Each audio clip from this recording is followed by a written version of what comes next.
leur présentisme, contre leur... alors donc, je disais, contre leur présentisme, les lapins pris dans les phares du présent, qui immobilisent, qui paralysent l'espérance, qui nous congédient, et c'est bien ce qu'on a vu avec l'état d'urgence et avec toutes les dérives de ces 2 dernières années, contre leur crispation identitaire, qui est évidemment une façon de congédier la question sociale, et contre leur cynisme, leur goût pour la concurrence, la compétition, l'immédiateté du profit. Comment, et c'est mon deuxième point, retrouver ce que Michel Reuillot-Sarcey appelle le réel de l'utopie?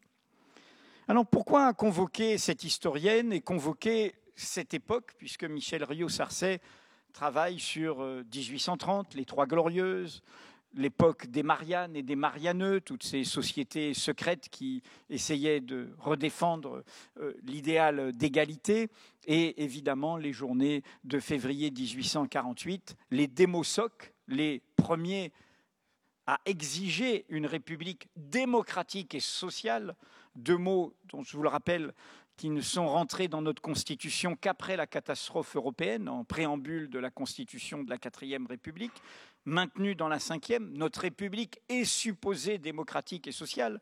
Il a fallu un siècle pour ce qui était un gros mot, c'était l'extrême gauche des années du mi-temps du 19e siècle, qui disait la République, elle a des adjectifs.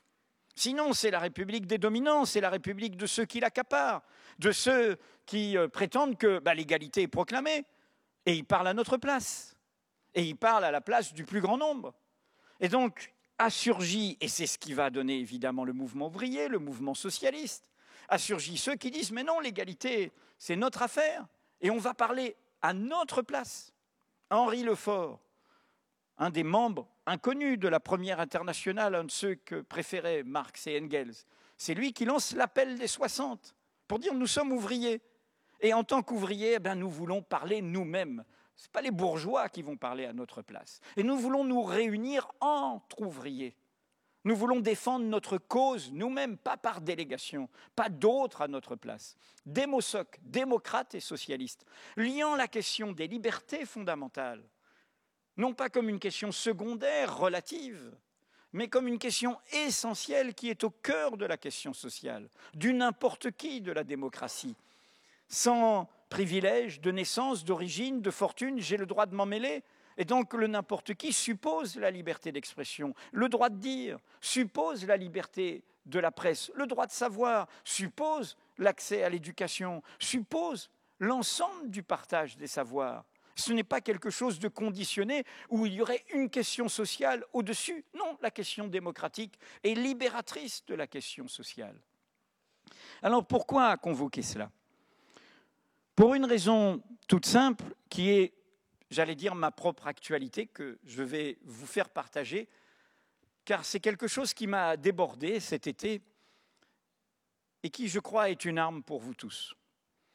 Dans un livre un peu autobiographique, il y a 15 ans, Secret de jeunesse, j'avais dit mon admiration pour ce qu'on appelle le Métron, le dictionnaire biographique du mouvement ouvrier, créé par Jean Métron, historien de l'anarchisme, dont le premier tome est paru en 1964, à la lettre A 1789. J'avais dit combien j'aimais aller visiter cette œuvre pionnière qui ne raconte pas l'histoire des vainqueurs, qui raconte la promesse des vaincus et la victoire des vaincus. Comment les vaincus sauvent toujours de l'espérance. Les vainqueurs n'ont rien à nous apprendre. Ils ont gagné, ils sont installés. C'est chez les vaincus qu'on trouve une flamme qui va réenchanter le futur. Au fond, bien n'ayant pas lu Walter Benjamin et ses thèses sur le concept d'histoire, Jean Métron le pratiquait déjà. Comment il y a un passé plein d'à présent qui est une lumière à l'instant du péril. Et que c'est comme ça que l'espérance avance. C'est comme ça que l'émancipation avance.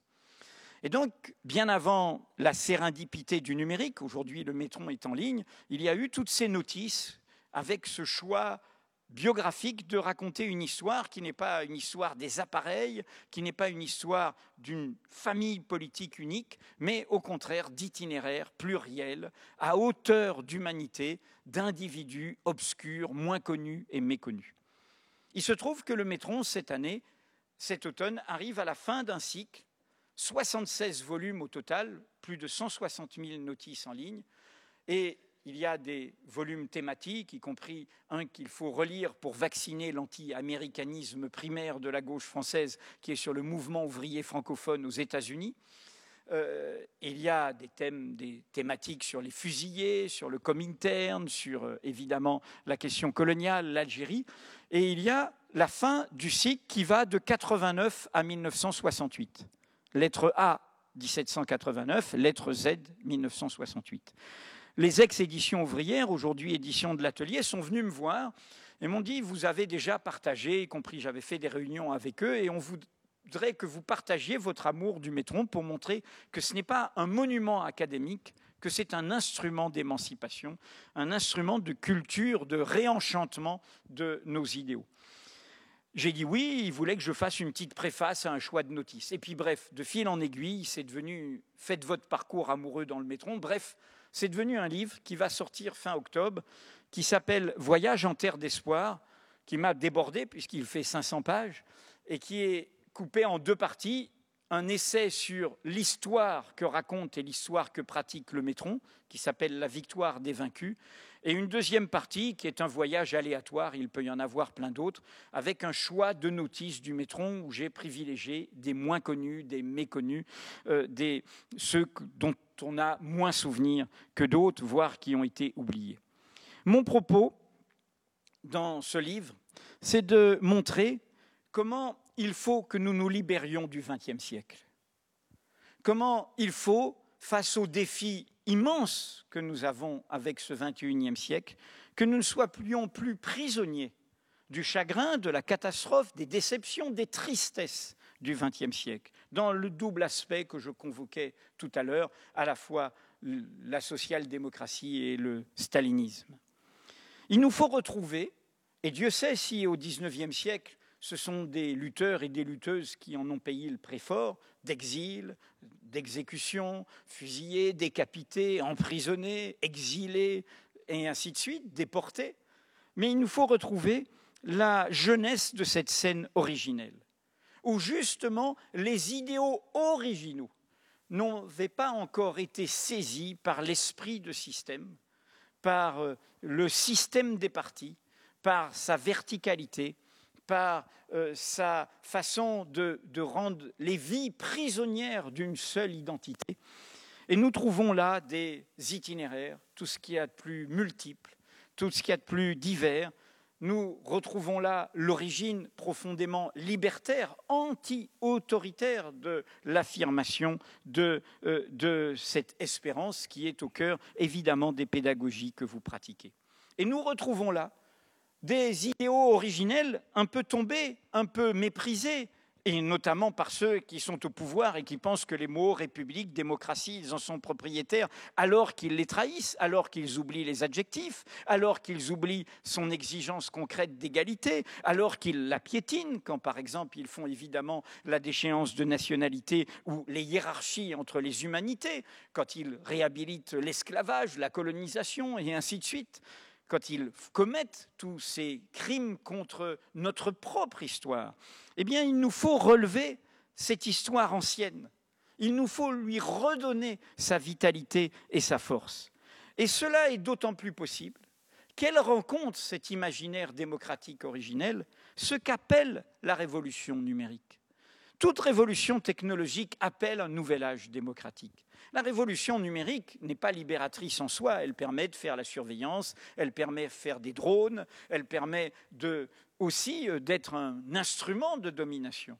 C'est nos usages, c'est nos imaginaires politiques qui détermineront ce que créera ou non cette révolution. Cette révolution objective, matérielle. Or, cette révolution objective crée un rapport à un monde sans frontières, à un monde d'immédiat, à un monde partagé, à un monde d'échange de savoir, à un monde d'université populaire. Mediapart en est l'exemple sur le terrain de l'information. On n'est pas dans la fatalité de l'info en continu, de l'info superficielle, du divertissement. On peut mener un autre combat. Et dans cet autre combat, il y a cet imaginaire d'une horizontalité, cet imaginaire de la relation, le lien hypertexte, cet imaginaire qui permet d'aborder la complexité, d'être face au puzzle de l'intelligibilité du monde et de la réalité. Et donc, premier point que je voulais poser, comment retrouver cette scène originelle où je crois qu'il y a, après tous les ismes qui ont encombré nos imaginaires politiques dans des batailles très concrètes, au cœur des divisions de la gauche dans sa diversité, il y a aujourd'hui, face aux néoconservateurs, quel que soit leur visage, il y a à reprendre ce flambeau essentiel de l'idéal démocratique originel dans sa radicalité originelle. Ce qui m'amène à mon deuxième point, mon deuxième levier sur ce réel de l'utopie. Que nous montre l'histoire depuis plus de 2 siècles de l'émancipation? Que ce sont toujours les minorités qui l'ont mise en branle. Les minorités sont toujours construites par la majorité du moment, par la domination du moment. Le monde ouvrier n'est pas une minorité sociale au XIXe siècle, mais il est construit comme minorité politique par ceux qui, après Thermidor, veulent s'accaparer l'idéal démocratique au profit de leur domination économique, qui sont dans l'égalité abstraite. Tu as le droit de vote, et encore, il n'y avait pas ce droit de vote ni général pour les hommes, ni encore moins pour l'ensemble de l'humanité, et ça suffit, il suffit que tu délègues des représentants. Et tu es tout idéal de démocratie à la base, de démocratie directe, de démocratie d'élaboration collective. Mais il y a pas seulement le monde ouvrier, évidemment, l'histoire de la cause des femmes, toujours présente, une minorité construite par la domination. Alors, je rappelle les ouvriers et les femmes pour que chacun d'entre nous, et je pense qu'il faut que nous en soyons les propagandistes, comprennent comment, quand on est dominé, on a besoin de se retrouver entre soi pour créer un rapport de force. Toute cette jeunesse qui se mobilise sur les discriminations, toute cette jeunesse qui invente de nouveaux mots pour dire ce qui lui arrive, nous sommes les racisés. Toute cette jeunesse qui peut avoir les excès de la jeunesse, mais heureusement qu'il y a des excès et des débordements et des audaces créatrices de la jeunesse, sont dans la même démarche. Dans les biographies, vous la retrouverez parce que peut-être que certains d'entre vous la connaissent. J'ai trouvé parmi ces méconnus une syndicaliste féministe et pédagogue extraordinaire, oubliée, surnommée la Grande Marie, qui est décédée à Lyon en 1934, qui s'appelait Marie Guillot, qui fut une pionnière du syndicalisme enseignant et qui fonda la première commission féminine de la CGT, qui fut pacifiste et ainsi de suite.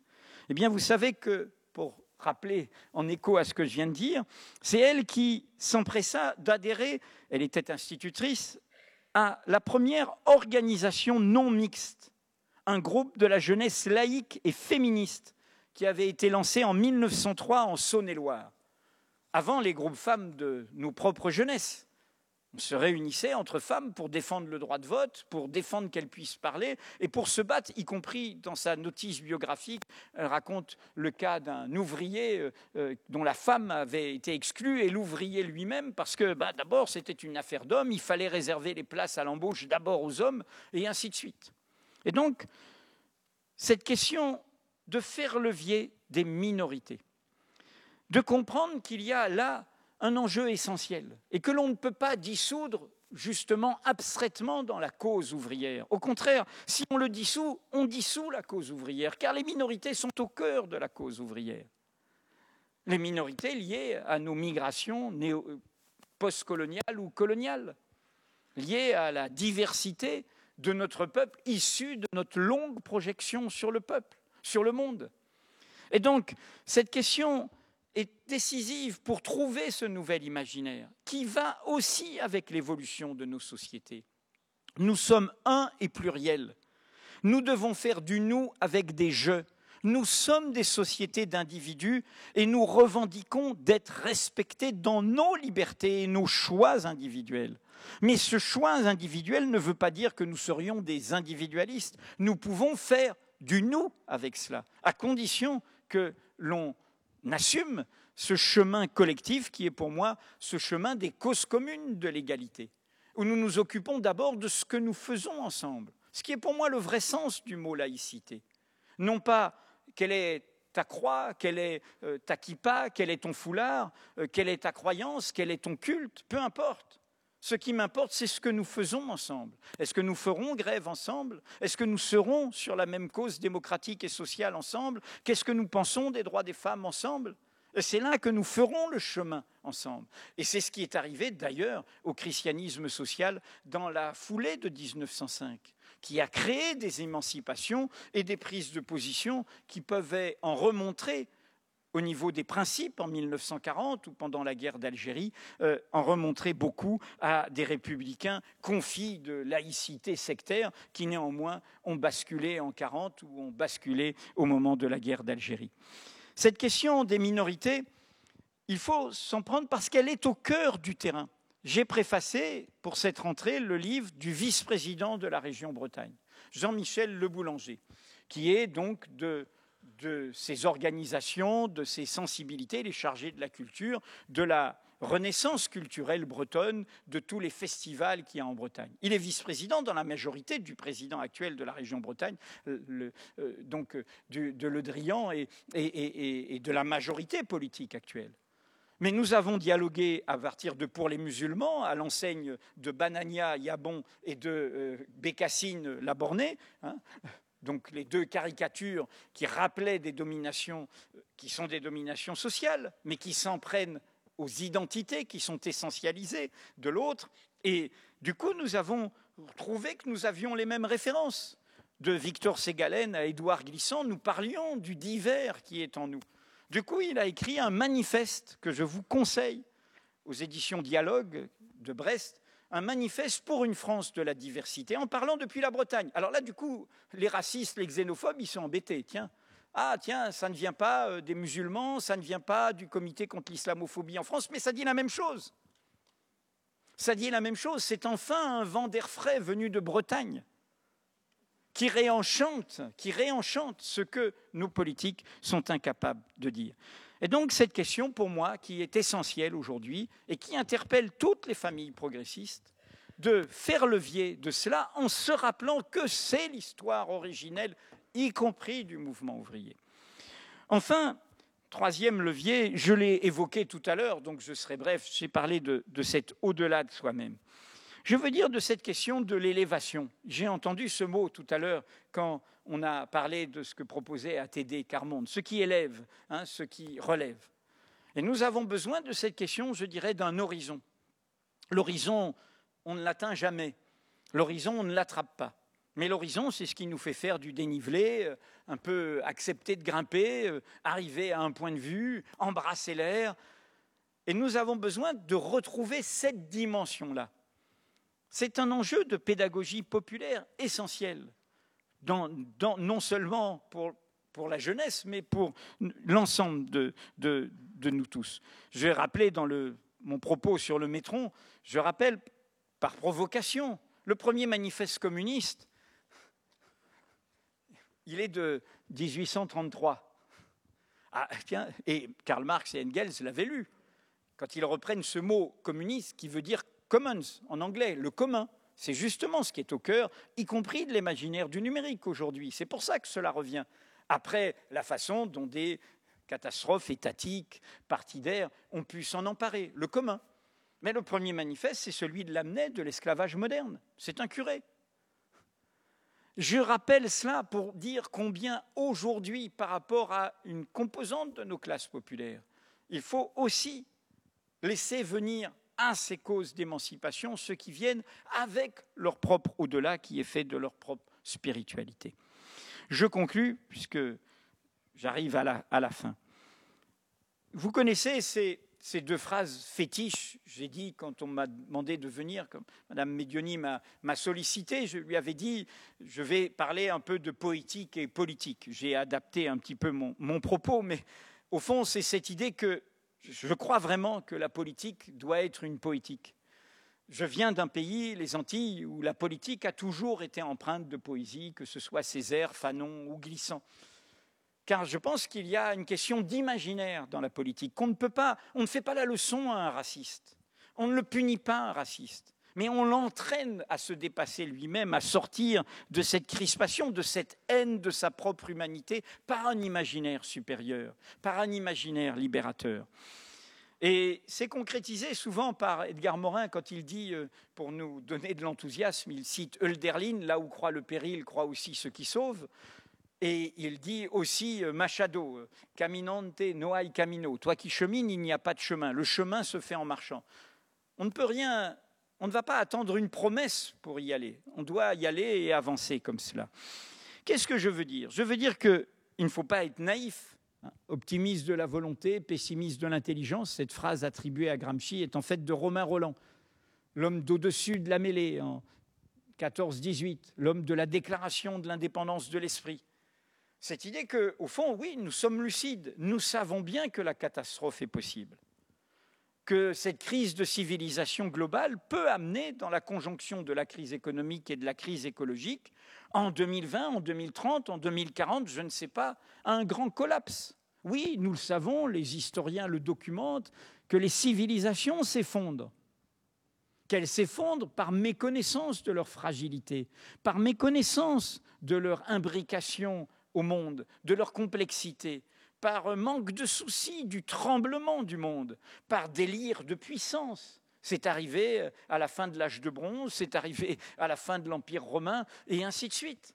Donc nous savons que cette possibilité existe. Et donc que nous reste-t-il ?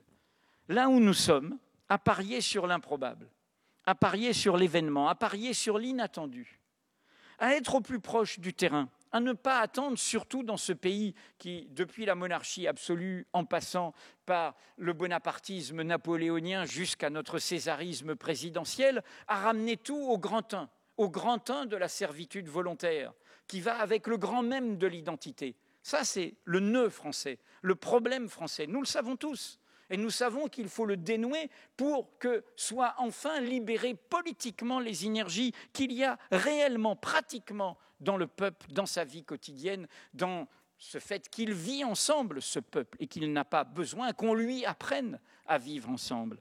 Alors, pour libérer cela politiquement, parier sur l'improbable, parier sur l'événement, c'est un peu à l'image, même si tout cela est pour l'instant sans lendemain, quand les Nuits debout ont commencé, ils ont inventé un calendrier.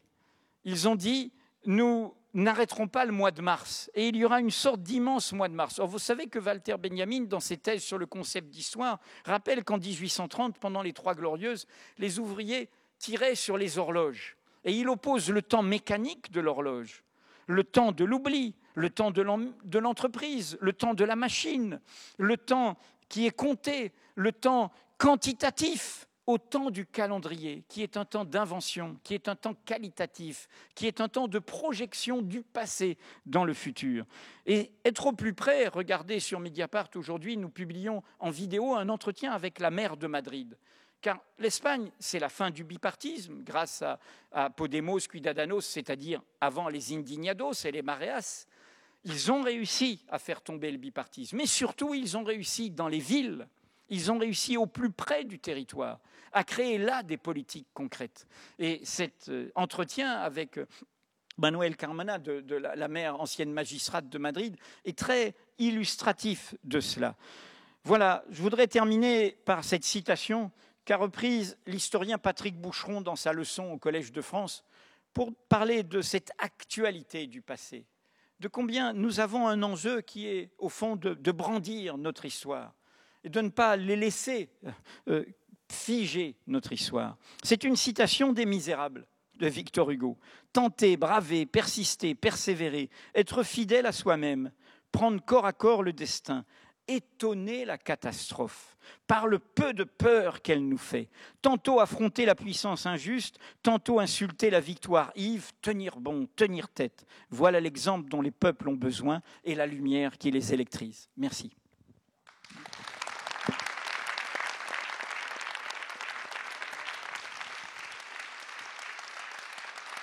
Ouais.